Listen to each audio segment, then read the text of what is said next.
Hello students. So now we'll be talking about the maxillary division of cranial nerve 5, also known as V2, V for the Roman numeral 5, and 2 because it is the second division of the trigeminal nerve, also known as the maxillary nerve. So what should we know about this nerve? It's sensory only, and it's sensory for the maxillary teeth, bone, periodontium, and associated soft tissues. So that means like gingiva, periodontal ligament, sometimes the pulp of the teeth. It also innervates the mucous membranes of our sinus, our maxillary sinus, and our nasopharynx, our hard and soft palate, the skin of our lower eyelid,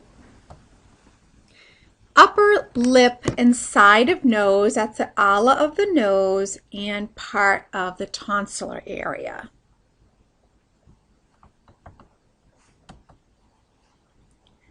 So here we can see some branches of the maxillary nerve that we'll be talking about at length throughout this PowerPoint. The zygomatico-temporal, the zygomatico-facial, the posterior superior alveolar, and this one right here, that's a big one in getting patients numb. The nasopalatine, which is right here, coming out of that incisive foramen, again an area that we'll be getting numb. The greater palatine, we use that too, we'll be getting patients numb there. The lesser palatine, we try to avoid that area so the back of the throat doesn't get numb. The middle superior here and the anterior superior alveolar branches are here, and then they are the middle superior here, and then the anterior superior have branched off from the infraorbital, which comes out right here.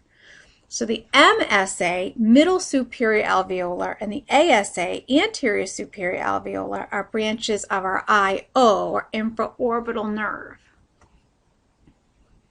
So the maxillary nerve leaves through the foramen rotundum, and then it enters the pterygopalatine fossa, where it divides into its main branches.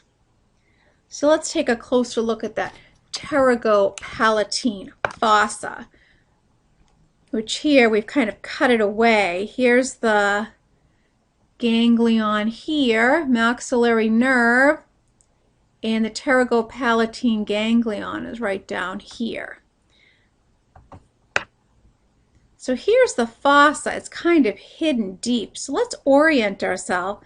So this is the right side of the skull. This is the first molar, second molar, third molar of wisdom tooth. This is the maxillary bone here. Our lateral pterygoid plate right here, which is a part of our sphenoid bone. It's where our lateral pterygoid muscle originates. Here is our maxillary tuberosity. You can feel that sort of bony protuberance behind the last molar in the maxillary arch. And then sort of superior up this way, we have a fissure, and then inside here is the pterygopalatine fossa with a maxillary nerve. After it's gone through the foramen rotundum of the sphenoid bone, it has a pit stop here in the pterygopalatine fossa. And so we have pterygopalatine branches of V2, and these pterygopalatine nerves attach at the pterygopalatine ganglion in the pterygopalatine fossa, and that ganglion serves as sort of a relay station. Branches, parasympathetic fibers of the facial nerve also sort of synapse in this ganglion, and the pterygopalatine branches of the maxillary nerve also synapse in this ganglion. The ganglion is nothing more than a collection of cell bodies outside of the brain, parts of the neurons. And so on the other side of the pterygopalatine ganglion, we have 5 branches of the maxillary nerve. We have the lateral nasal, which is the mucosa of the nasal cavity. We have the nasopalatine. We have the greater palatine, the lesser palatine, and the pharyngeal. So here I want you to underline nasopalatine and greater palatine because these are important for us to know where these nerves exit and soft tissue landmarks, because we will be using these nerves, we'll be anesthetizing these nerves so that we can work on certain areas of the mouth. And this is just a diagram showing the 5 branches of those Pterygopalatine branches that have branched off our maxillary nerve. Our lateral nasal right here, our nasopalatine here, our greater palatine here, our lesser palatine here, and I don't believe it shows the pharyngeal branch.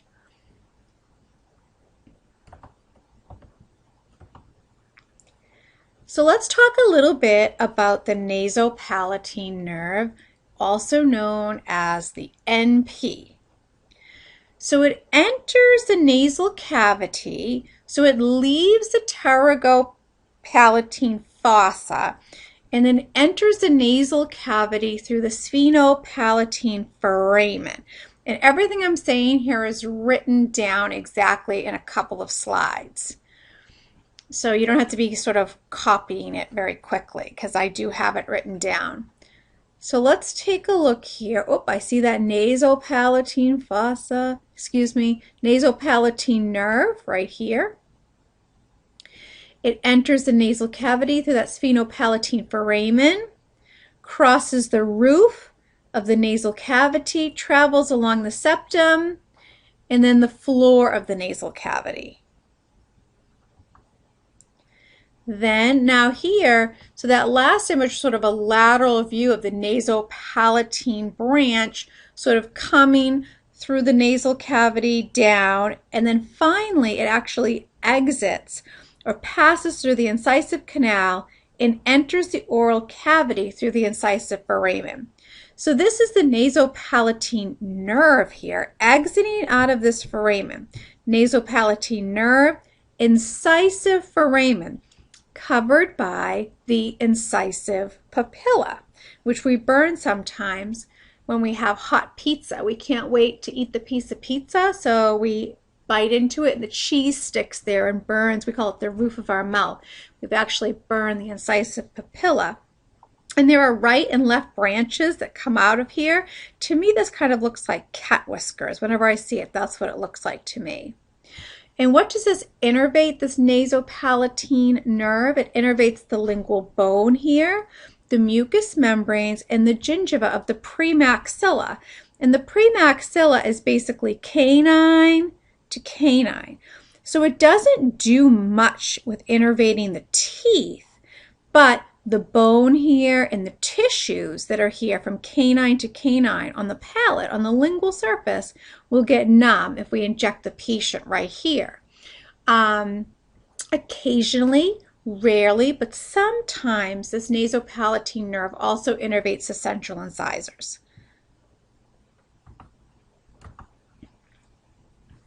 So let's look. Okay, enters the nasal cavity through the sphenopalatine foramen, crosses the roof of the nasal cavity, travels along the septum, then the floor of the nasal cavity, passes through the incisive canal and enters the oral cavity through the incisive foramen. So it's entering the oral cavity through the incisive foramen. So the nerve itself is sort of exiting out to the tissue. So it enters the oral cavity by way of exiting the incisive foramen, and that's important because when a nerve exits a foramen, such as the nasopalatine, it usually means that it just gets like soft tissue and maybe some bone numb, but it doesn't get the pulp and the teeth numb. So the right and left nasopalatine nerves enter through the same opening, kind of giving it that cat whisker look, and it innervates the lingual bone, mucous membranes, and gingiva of the premaxilla.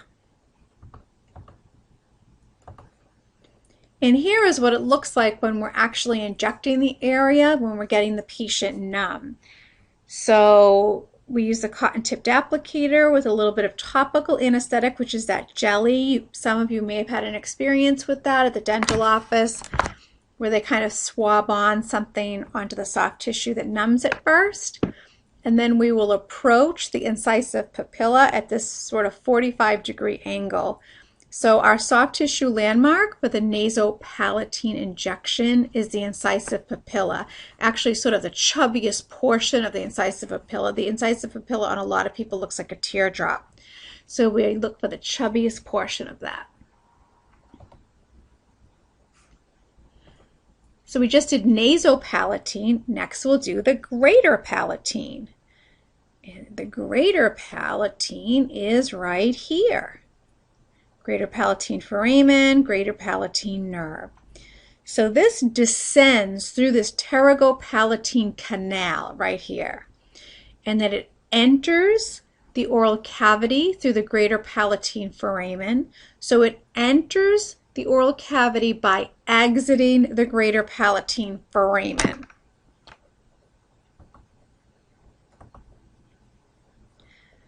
So if we look on this image here, this shadowed area shows sort of what gets numb when you've given a greater palatine injection. And this right back here is your greater palatine foramen. And the greater palatine nerve will exit out of this foramen, and it innervates the palatal mucosa in bone from the premolars back, as well as lingual gingiva on one side. So if we look here, here's our greater palatine foramen. Here's our other greater palatine foramen. So you only get half. The anesthesia will extend, or the innervation will extend to about the midline of the palate here, up to the premolar, back to the third molar, the soft tissue, and the lingual bone. That's what the greater palatine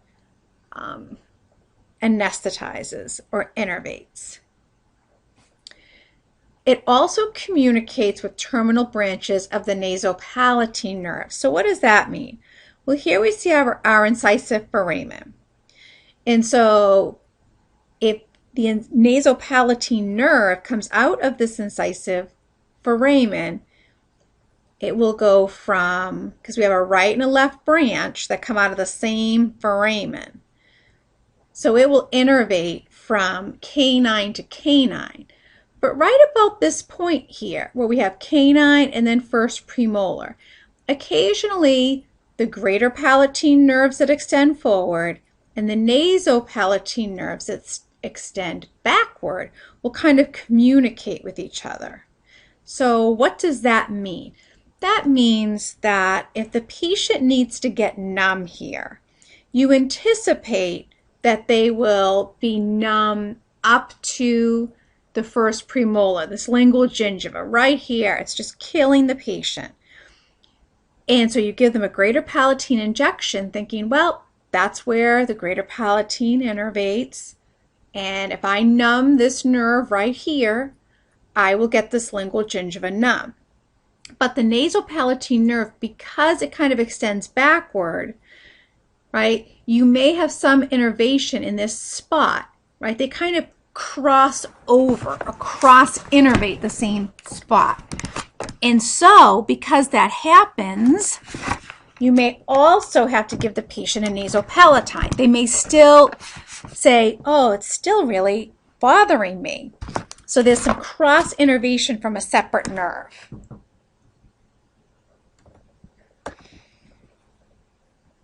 So greater palatine nerve, in summary, it descends through that pterygopalatine canal. It enters the oral cavity through the greater palatine foramen. It innervates the palatal mucosa in bone from premolars back, as well as the lingual gingiva, on one side. It's either the right side or the left side. It will only go to the middle of the palate. And it can communicate with the terminal branches of the nasopalatine nerve. And here we can see how the injection works, how we get the syringe back towards the greater palatine foramen to get that greater palatine nerve that's exiting that foramen and entering the oral cavity. It's about 3 to 4 millimeters in front of the posterior border of the hard palate, and it's usually just distal. It's usually just behind the second molar. And it runs between the mucoperiosteum and the osseous hard palate. So if you can almost think, I kind of think of the palate as a box, and where someone's torus would be the top of the box, and then two 90-degree angles where the teeth are. And this is sort of right in between. We look here, if this is the top of the box, and then we go down, it goes up, across, and down. That's what the palate, in my mind, I think about. So when it says it runs between the mucoperiosteum and the osseous hard palate, it means that it's basically at that line. Here's the hard palate going straight across, and then this is where the teeth are going down. It's right at that junction, right behind the second molar usually. So that is our greater palatine nerve. Now our lesser palatine nerve, not so super important to us. It exits through the lesser palatine foramen, and it runs in a posterior direction. So whereas the greater palatine exits the greater palatine foramen and comes forward towards the nasopalatine nerve, the lesser palatine nerve exits and goes back.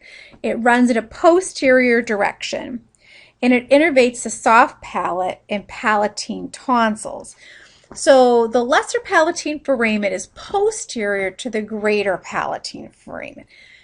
Can you get this numb? You could. I mean, if you're way far back, you would have to be very, very posterior. And if you're behind the greater palatine foramen and you get the lesser palatine nerve exiting out of the lesser palatine foramen, then the person, half of their throat will feel numb. It's uncomfortable for the patient. It's not very likely to happen either, but that is something that is a possibility, but unlikely. And then we have the pharyngeal nerve, and this is just a small nerve that supplies the nasal part of the pharynx. So here are some other branches. So we did the Pterygopalatine branches of V2, and then we'll do the zygomatic branches, which include the zygomaticofacial and zygomaticotemporal. We'll talk about the posterior superior alveolar, the infraorbital, the middle superior alveolar, the anterior superior alveolar, and their terminal branches. So let's look at the zygomatic nerve. So it leaves the maxillary division in the pterygopalatine fossa. And the zygomaticofacial nerve, they both travel in an anterior direction. And it travels, the zygomaticofacial travels through a foramen of the same name, and it supplies the skin of the cheek. That kind of makes sense to me. Like, I'm thinking face, the zygoma is our cheekbone. So cheek, face, it supplies the skin, the sensory sensation to the skin of our cheek. The zygomaticotemporal travels also through a foramen of the same name, which is located in a small suture that exists between the sphenoid bone and the zygoma. And the zygomaticotemporal supplies skin on the forehead, as well as some of the secretory cells of our lacrimal gland. But temporal, zygomaticotemporal, zygoma makes me kind of think of cheek and my temple. And so it's the skin on the side of the forehead, that sensory sensation up there. And both of these enter the eye orbit through the inferior orbital fissure, which is located just underneath the superior orbital fissure. These aren't too important to dentistry or to anesthetizing teeth.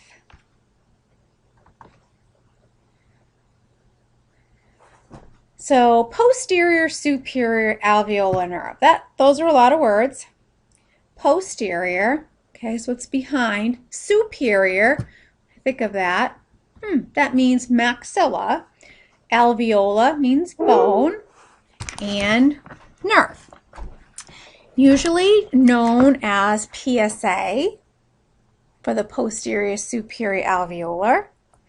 So the posterior superior alveolar, or the PSA nerve, here it is. Here it is right here. It travels along the infratemporal surface of the maxilla. So the infratemporal surface, it kind of comes behind. If we think here is the maxillary tuberosity, this looks like that lateral wing here. And our infratemporal surface right here. Now, it enters the maxilla. It enters the maxillary bone through PSA foramina. Now, you notice I didn't say foramen here. I said foramina. So there's actually multiple little openings here that the PSA nerve enters into the maxilla. Sometimes the PSA has two trunks and one of them will remain external to the bone and one will enter the bone.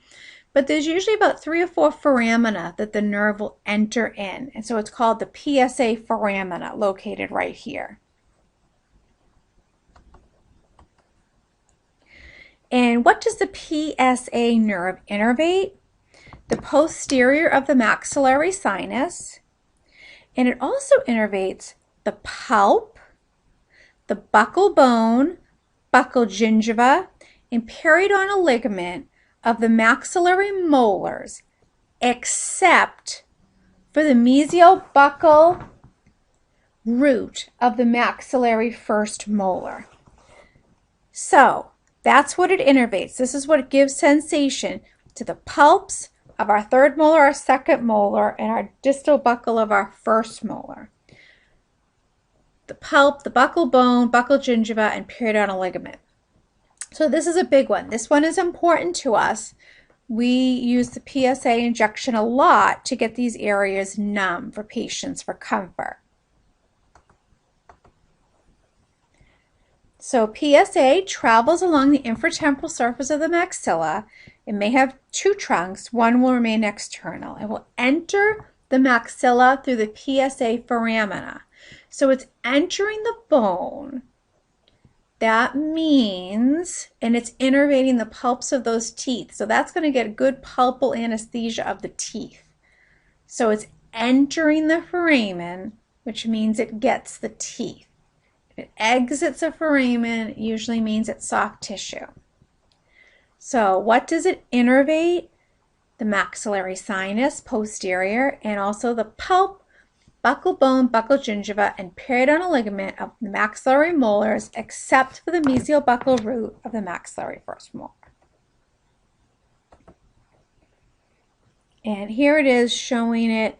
You can see how it has, like, it's branching off. It's entering those multiple foramina located on that infratemporal portion of the maxilla. And this is what it looks like. To try to get it numb, you have to go way far back, about to the distal buccal root of the second molar. And we have to get the needle here very close to where the PSA nerve enters that PSA foramina. So behind the maxillary tuberosity that's located here, this bony landmark. So one of our soft tissue landmarks here is the distal buccal gingiva of the second molar and the height of the mucobuccal fold.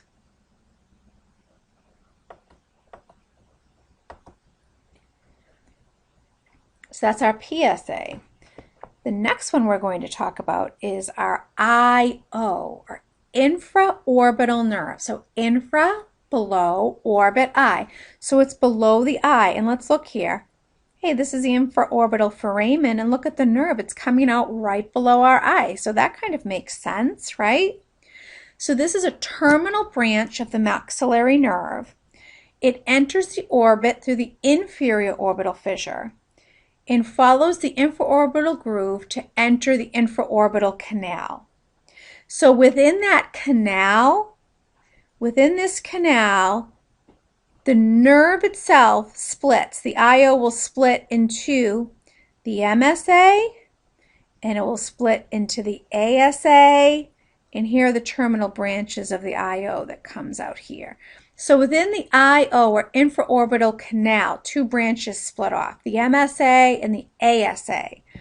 So if we have posterior superior alveolar, MSA will be middle superior alveolar, and ASA will be anterior superior alveolar. So with the IO, what does the IO innervate? Well, it innervates the pulp, buccal gingiva, buccal bone, and periodontal ligaments of the central lateral canine, first premolar, second premolar, and the mesial buccal root of the first molar. And all this bone and tissue and pulp and PDLs on one side, because don't forget, I wanted to stress that too, the PSA is also on one side because we have a right PSA and we have a left PSA. We have a right IO and we have a left IO. So the IO nerve innervates all of these teeth, their PDLs, the buccal bone, the buccal gingiva, on one side. So here this would be a right IO. This is our infraorbital foramen right here.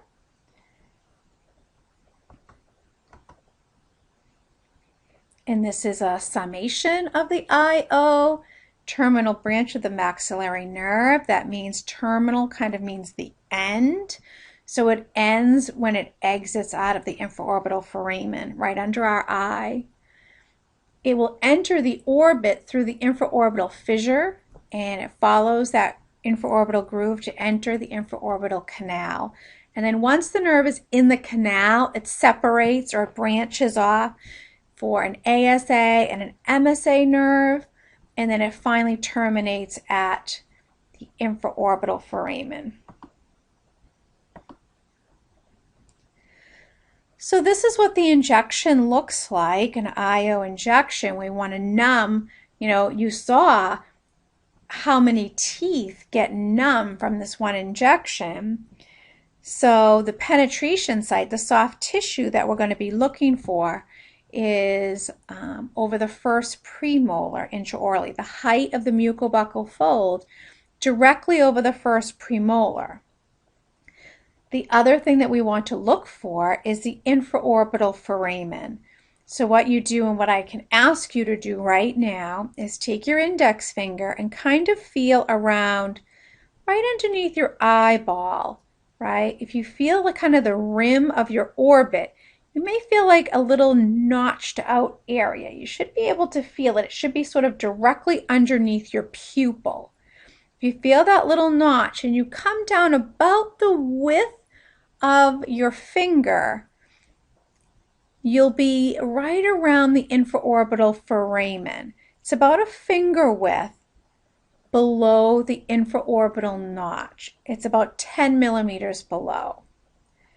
So that's where we're aiming for when we use an infraorbital injection. We're aiming to get all the way up to the infraorbital foramen, where the infraorbital nerve exits. Now let's look at one of the branches of the IO, the middle superior alveolar nerve. And here it is. And it descends through the lateral wall of the maxillary sinus. And what does it innervate? The middle of the maxillary sinus, in the pulp, buccal bone, buccal gingiva of the maxillary premolars, and the mesial buccal root of the maxillary first molar. Now, the MSA nerve is only present in about 28% of the population. if the patient does not have an MSA, and 72% do not have an MSA, the anterior superior alveolar injection will cover the premolars, and the PSA will anesthetize the mesial buccal root of the first molar. Therefore, you give an MSA injection, you will get the premolars, not the mesial buccal of the first molar. So again, this is on one side, so this is our right side. And if you're in the 28% of the population that have a middle superior alveolar nerve, then what gets numb on this right-hand side? The mesial buccal root of number 3, and the pulp, and the buccal bone, and the buccal gingiva, and the PDL that innervate on this mesial buccal surface, the whole thing of number 4, and the whole thing of number 5.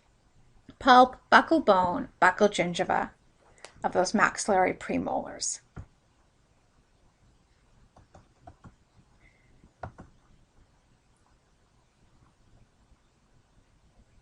Okay, and this is just a summation of our MSA nerve.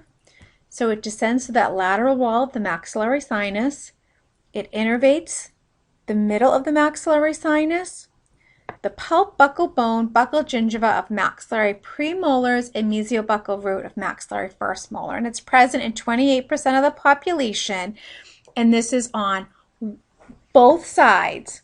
So you would have to give a right MSA to get the right-sided maxillary premolars, or a left MSA to get the left side maxillary premolars.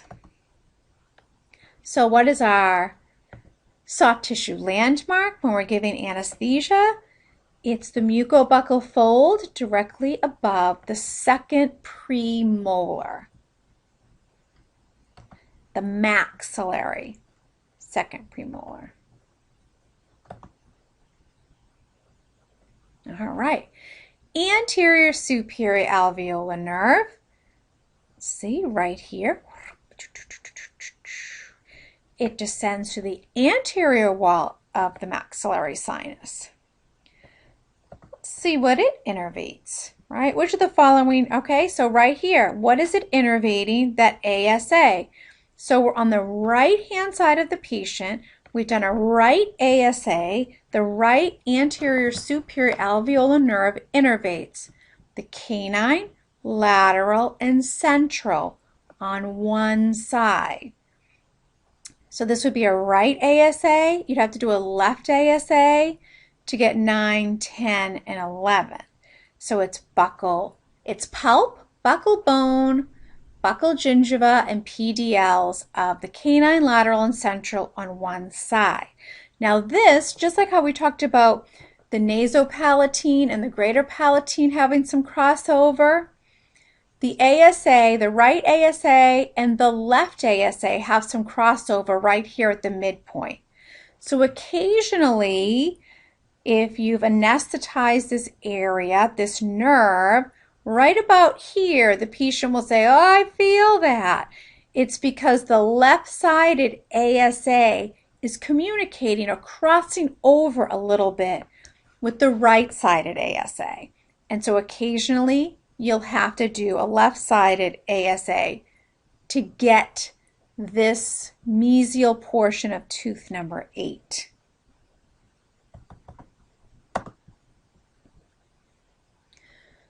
So ASA descends to the anterior wall of the maxillary sinus, innervates the anterior of the maxillary sinus, and the pulp, buccal bone, buccal gingiva of maxillary anteriors on one side. So here's what the injection looks like. Our landmark is just medial to the canine eminence. That's sort of that canine protrusion that you can see. You can feel a little bit, it's a bony protrusion where the canine is. We go just medial to that. That's our soft tissue landmark for an ASA injection. And then finally, terminal branches of the infraorbital nerve.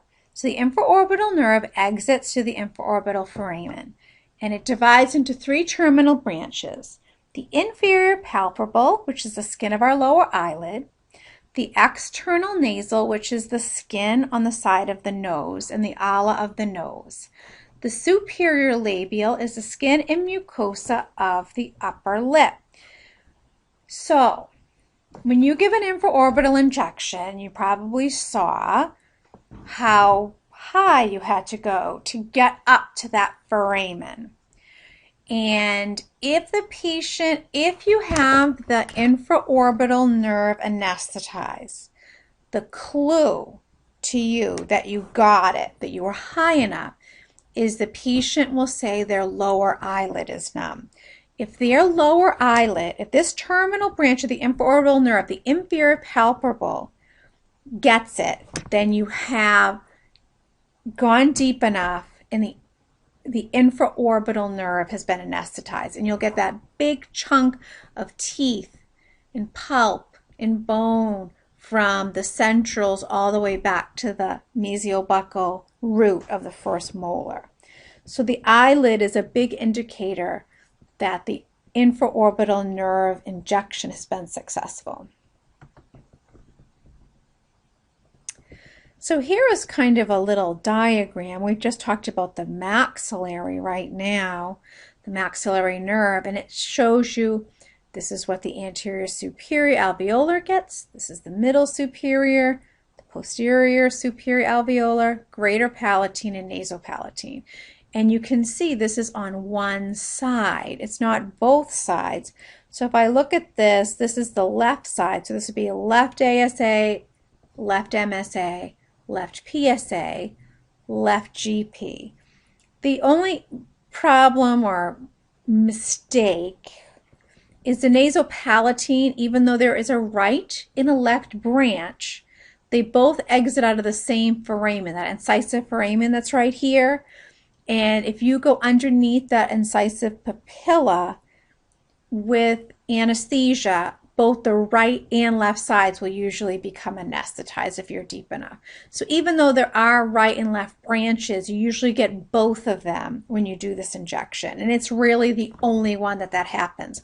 All other injections, you have to enter the right side for the right ASA and the left side for the left ASA. And this is a summary here that you can take some time and look at of the maxillary nerve, or the maxillary division of the trigeminal nerve.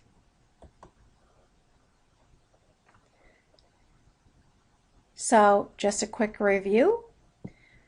It's a sensory nerve, right? It allows us, right? We feel like, oh, you have pain in your teeth. If you're drilling into someone's tooth, they're going to feel pain in their pulp. That's going to send pain messages to the brain. They're going to sense pain.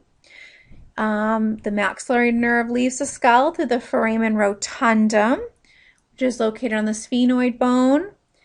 And it includes sensations for the upper teeth, the nose, the palate, the mouth, the cheek, and the temporal or the temple region.